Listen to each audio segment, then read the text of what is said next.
Migrants ಇರ್ತಾರಲ್ಲ sir, like ಮಂಗಳೂರಲ್ಲಿ ಮನೆ, ಮಂಗಳೂರಲ್ಲಿ ಫ್ಯಾಮಿಲಿ, ಮಂಗಳೂರಲ್ಲಿ ಓಟು, ಆದರೆ ಕೆಲಸ ಮಾಡ್ತಿರೋದು ಬೆಂಗಳೂರಿನಲ್ಲಿ, ಬೀದರ್ನಲ್ಲಿ ಓಟು, ಕೆಲಸ ಮಾಡ್ತಿರೋದು ಕೋಲಾರ್ನಲ್ಲಿ, ಅಂಥ ಪ್ರಕರಣಗಳಲ್ಲಿ ಹೇಗೆ ಸರ್ ಹ್ಯಾಂಡಲ್ ಮಾಡೋದು?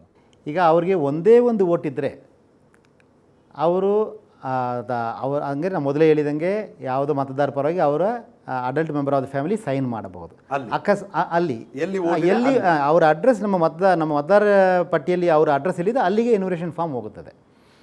ಎರಡನೇದು, ಅಕಸ್ಮಾತ್ ಅವ್ರಿಗೆ ಮೋರ್ ದೆನ್ ಒಂದು ಕಡೆ ಓಟಿದ್ರೆ, ಒಂದು ಕಡೆಗಿಂತ ಜಾಸ್ತಿ ಓಟಿದ್ರೆ, ನಾನು ಮತದಾರರಲ್ಲಿ ವಿನಂತಿ ಮಾಡ್ತೀನಿ, ಗೊತ್ತಿಲ್ಲದ್ದು ಯಾವುದೇ ಒಂದು ಕಾರಣಕ್ಕೆ ಒಂದಕ್ಕಿಂತ ಮೇಲ್ಪಟ್ಟು ಮತದಾರ ಪಟ್ಟಿಯಲ್ಲಿ ತಮ್ಮ ಹೆಸರು ಇದ್ದರೂ ಸಮೇತ, ಉದಾಹರಣೆಗೆ 2 ಕಡೆ ಓಟಿದೆ, 3 ಕಡೆ ಓಟಿದೆ ಅಂಥ ಸಂದರ್ಭ ಬಂದಾಗ ನಿಮ್ಮ ಹೆಸರು ಎಲ್ಲೆಲ್ಲ ಇದೆಯೋ ಅಲ್ಲೆಲ್ಲ ನಾವು ಇನ್ವಿಟೇಷನ್ ಫಾರ್ಮ್ ಕಳಿಸ್ತಾನೆ ಇರ್ತೀವಿ. ಉದಾಹರಣೆಗೆ 3 ಕಡೆ ಒಬ್ಬರದ್ದು ಹೆಸರಿದ್ದರೆ ನಾವು ಇನ್ವಿಟೇಷನ್ ಫಾರ್ಮ್ 3 ಕಡೆ ನಾವು ಕೊಟ್ಟಿರೋ ಅಡ್ರೆಸ್ಗೆ ಹೋಗುತ್ತದೆ. ಆದರೆ ನಾನು ಮತದಾರರ ವಿನಂತಿ ಮಾಡೋದು, ತಾವು ದಯವಿಟ್ಟು ಒಂದು ಕಡೆ ಮಾತ್ರ ಸೈನ್ ಮಾಡಬೇಕು. ಯಾಕಂದರೆ ಇನ್ವಿಟೇಷನ್ ಫಾರ್ಮಲ್ಲಿ ತಾವು ಹಾಕಿರ್ತೀರ, ಸೈನ್ ಮಾಡೋಕ್ಕೆ ಮುಂಚೆ ಮೇಲ್ಗಡೆ ಒಂದು 3 ಷರತ್ತು ಹಾಕಿರ್ತಾರೆ. ಒಂದು, ನಾನು ಭಾರತೀಯ ಪ್ರಜೆ ಆಗಿರ್ತೀನಿ, ಬೇರೆ ಯಾವ ದೇಶದ ಪ್ರಜೆ ಅಲ್ಲ ಅಂತ.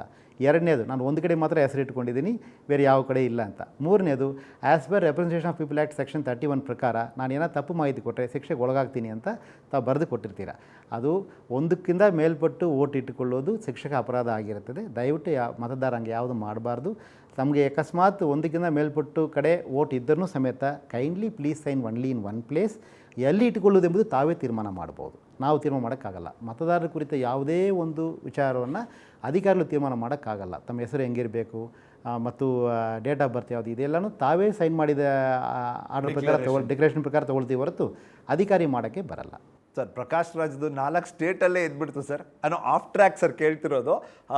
ಒಂದು, how is this an offence, ಮತ್ತು ಈಗ ಆಗಲಿಕ್ಕೂ ಸಾಧ್ಯ ಹೇಗೆ ಸರ್? ಇಲ್ಲ, ಯಾವುದೇ ಇಂಡಿವಿಜುವಲ್ ಕುರಿತು ನಾವು ಮಾತಾಡೋಕ್ಕೆ ನನಗೆ that's okay sir. But what about this? ನೀವು ಹೇಳಿದ್ರಲ್ಲ 2-3 ಕಡೆ ಇದ್ಬಿಡ್ಬೋದು, ಆಗ್ಬಿಡ್ಬೋದು ಅಂತ. ಅದು SIR ಪ್ರಾಸೆಸ್ದು ಪರ್ಪಸ್ ಅದೇನೆ, absentee, shifted, duplicate and dead.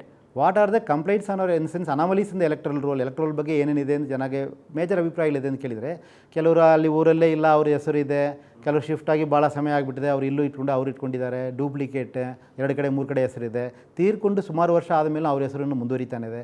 So ಈಗ ನಾವು ಎನ್ಯುಮರೇಷನ್ ಫಾರ್ಮ್ ಏನು ಕೊಡ್ತೀವಿ ಅಂತ ಕೇಳಿದರೆ, ಹೆಸರು ತೀರ್ಕೊಂಡಿದ್ದವ್ರ ಹೆಸರು ಏನು ನಮ್ಮ ಲಿಸ್ಟಲ್ಲಿದ್ದರೂ ಅವ್ರಿಗೆ ಎನ್ಯುಮರೇಷನ್ ಫಾರ್ಮ್ ಹೋಗುತ್ತದೆ,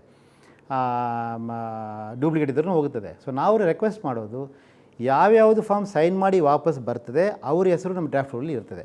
ಯಾವುದು ಫಾರ್ಮ್ ಸೈನ್ ಮಾಡಿ ವಾಪಸ್ ಬರಲ್ಲ ಅವ್ರ ಹೆಸರು ಡ್ರಾಫ್ಟ್ ರೋಲಲ್ಲಿ ಇರಲ್ಲ. ಸೊ ಈಗ ಡೆಡ್ ವೋಟರ್ ಸೈನ್ ಮಾಡಲ್ಲ, ಡೂಪ್ಲಿಕೇಟ್ ಇರೋರು ಎಲ್ಲ ಒಂದು ಕಡೆ ಮಾತ್ರ ಇಟ್ಕೊಳ್ತಾರೆ, ಇನ್ನೊಂದು ಕಡೆ ಅವ್ರು ಸೈನ್ ಮಾಡಲ್ಲ, ಶಿಫ್ಟೆಡ್ ಆಬ್ಸೆಂಟ್ ಇದ್ದರೆ ಅವರು ಸೈನ್ ಮಾಡಲ್ಲ. ಸೊ ಅಂಥದ್ದು ಫಾರ್ಮ್ ನಮಗೆ ವಾಪಸ್ ಬರಲ್ಲ.